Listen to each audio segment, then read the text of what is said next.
ناظرین، خبر شامل کریں گے جہلم کے الحقیق ہال المرکز میں جشن آزادی پاکستان اور یوم یکجہتی کشمیر کے سلسلہ میں ایک شاندار اور منفرد پروگرام کا انعقاد کیا گیا، جس میں مختلف سکولوں کے اساتذہ اور بچوں سمیت مختلف مکتبہ فکر سے تعلق رکھنے والے لوگوں نے کثیر تعداد میں شرکت کی۔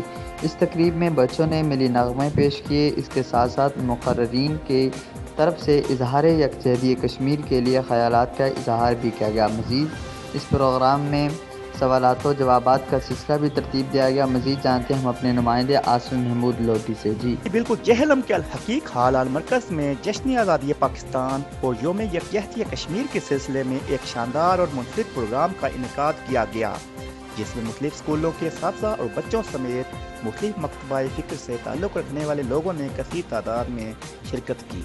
اس تقریب میں بچوں نے ملی نغمے پیش کیے۔ اس کے ساتھ ساتھ مقررین کی طرف سے اظہار یکجہتی کشمیر کے لیے خیالات کا اظہار بھی کیا گیا۔ مزید اس پروگرام میں انڈیا کے زیر قبضہ کشمیر کی حالیہ صورتحال پر سوال و جوابات کا سلسلہ بھی ترتیب دیا گیا۔ تقریب کے شرکاء نے پاکستان زندہ باد اور کشمیر بن کے رہے گا پاکستان کے نعرے لگا کر تقریب کو خوب گرمایا۔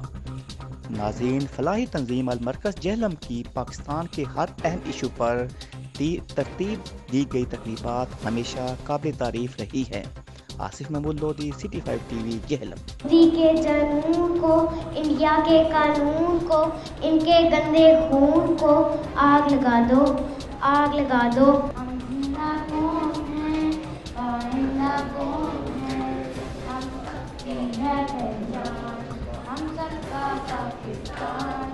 الجھتے رہو سدا ظلمتوں کے ساتھ، سبق ملا ہے یہ میدان کربلا سے مجھے۔ جماعت سے ہو، کوئی مذہبی فرقہ ہو، آج ایک نقطے پہ اکٹھا ہونا سب سے پہلے ضروری ہے۔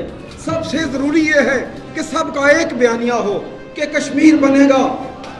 جب آپ بولیں گے نہیں، میں مائک نہیں چھوڑوں گا۔ اور مجھے آپ سے شکوہ بھی ہے، بچے پڑھتے ہیں، ساتھ تو دیا۔ In other days in the history of Pakistan, it has huge importance because on that day we got independence. کھڑے تھے ہم بھی قسمت کے دروازے پر، کھڑے تھے ہم بھی قسمت کے دروازے پر، لوگ دولت پہ گر کے ہم نے وطن مانگ لیا۔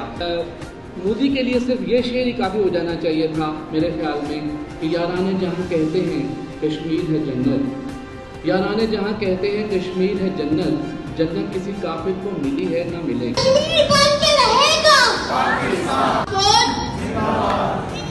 کشمیر بن کے رہے گا پاکستان۔